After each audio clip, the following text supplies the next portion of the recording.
I did an interview with Andy in December, and one of the things he described the album as that it was easier to listen to. And Mhm. I really didn't understand what he meant by that until I heard it. But the band feels like you were a lot more relaxed and confident going into making this record. And it doesn't feel, like the self-titled album. I'm sure some people felt some pressure to really deliver an album. You have this lineup. There's a lot of hype with Kai and Kiski being back. And this second one, this Giants and Monsters album, the band just feels more confident. Did you feel that way? Like when you went into the studio and everybody started writing their stuff, did it feel like, okay, we have this experience. We all know, what things are like with all seven of these guys. And now we don't feel the pressure anymore. Yeah, I think there are a lot of things that happened on different levels. First of all, I have to say, of course, everything feels more unified now because we did two world tours and had the successful album, in our backs. So that helps a lot to be more confident as a band. Yeah. I mean, the five of us before Kiske and Kai came back, we were really working in harmony for so many years. It was a really stable lineup. I think it was the most stable lineup the band ever had, and Mm-hmm. and so there was a lot of harmony and trust going on, which we also had to build up. You do that as a band. That's important to build that up, and you can only do that if you succeed for a longer time and if you go through difficult periods as well together. And especially when you tour, it's like out of this world experience. It's not what the average dude or girl would do in their lives. And of course you have struggles and good days, bad days, joy, and you go through a lot of emotions together, and that kind of forms a band. And the other thing is also, like, lyrically wise, I see that sometimes that we don't have to plan on an album. It's not like, yeah, what's the concept for the next record? Like we sometimes we have to find the concept later on to, of course, you have to package an album and deliver it in a way so people can easily get into, Yeah. but we don't need a concept because we're so good in sync that even like subject wise, when it comes to lyrics or where we at in our lives is giving us the opportunity to make an album that's a perfect snapshot at where we at right now, of where we at right now. And so yeah, that's another level. And then also I think when two new old members come back into the band, they find a band they don't know. They remember the band it was in the 80s. Yeah. And now there's this new band, and you have to kind of get in sync again. Mm-hmm. You have to find out where are the abilities of each member. You have to and then like you said, of course, with the last album there was the pressure there because we knew that there will be a lot of focus from the outside on what are they doing now, and the expectations were high, and so of course you have to find a way within the band to make it work. And yeah, and it was successful. We went on a successful tour after that, and that makes you be more relaxed for sure, And I have to say, creatively also, you have to kind of build trust again. You have to, we all knew who Kai is and Kiske are, what the two guys can deliver, but they didn't know me, for instance. I mean, they didn't know what I could bring to the table, and they have to build their trust as well. And I feel with this album there was more trust than on the last one, and it's easier to work that way, and it feels more unified. So in that sense, we can. I mean, I would like with this album, I would constantly go back and forth with Kai, for instance, about creative decisions and sounds, and so it felt way more unified and creative than the last album. Yeah. It's interesting because on the, speaking of the last album, you had a song that was a bonus track called Golden Times, and you had Hmm. Kiski singing it. Hmm. And I kept thinking to myself, and on this next record, it would be really cool if Sascha wrote a song where Michael Kiske is singing a majority of the vocals, because I think Golden Times actually I think could have been on the album. I think it's really that good. And then you did it with Universe, and his vocal performance on that. It was like you guys were meant to play music together. Like you had been playing music together for 20 years. That is what that song felt like.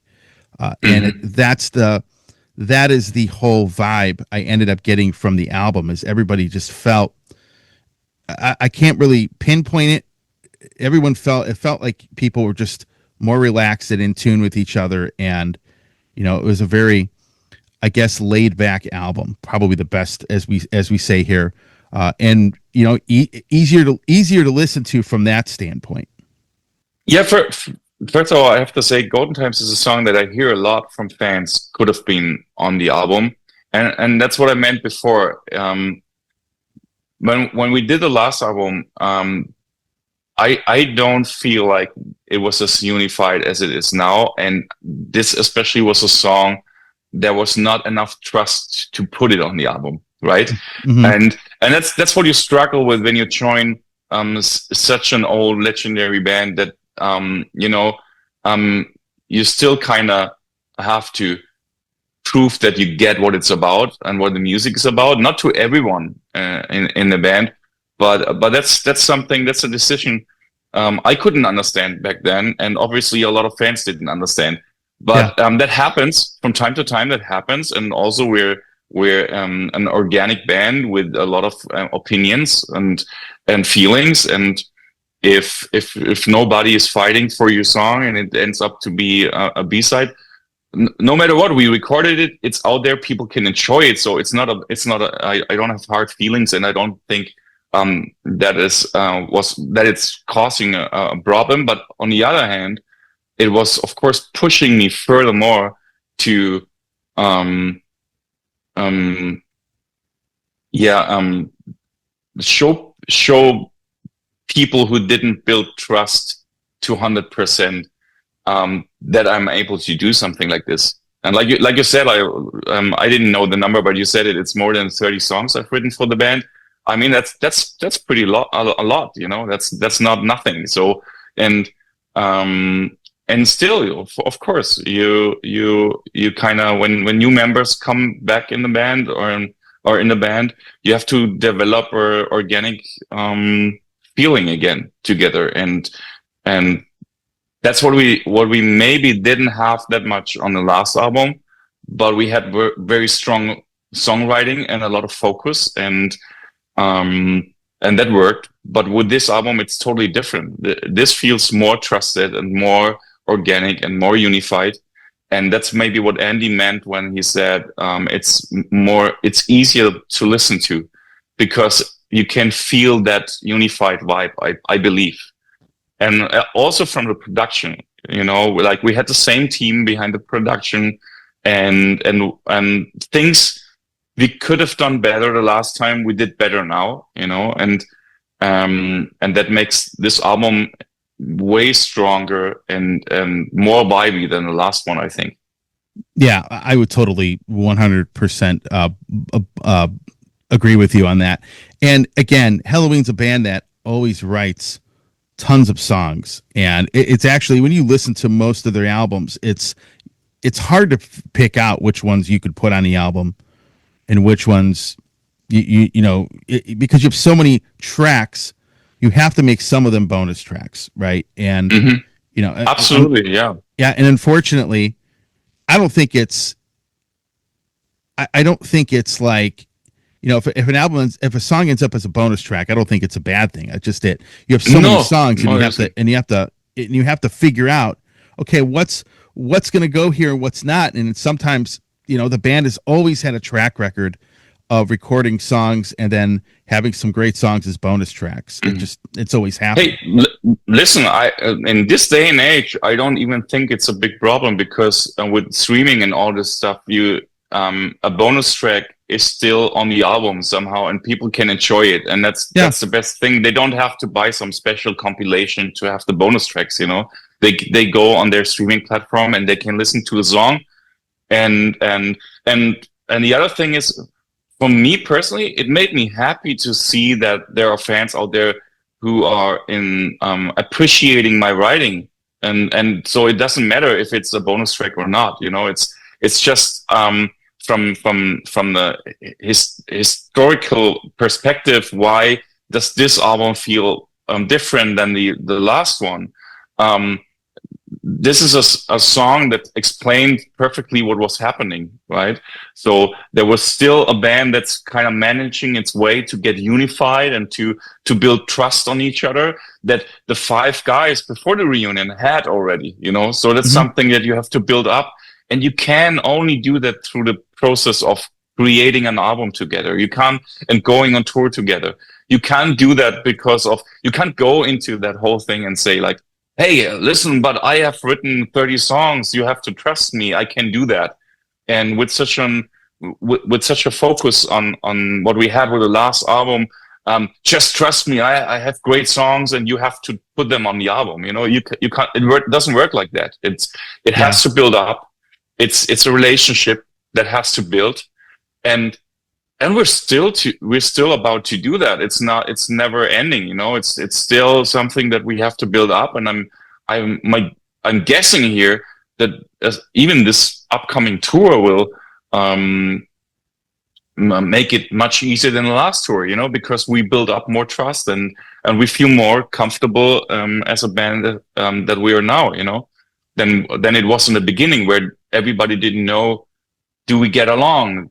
How long does this take? Are we able to make an album at one point? So we didn't know that when it happened, and then also I have to say each album is a snapshot of where the band is right now. So you can't plan that. You can't construct success. You can't construct emotions.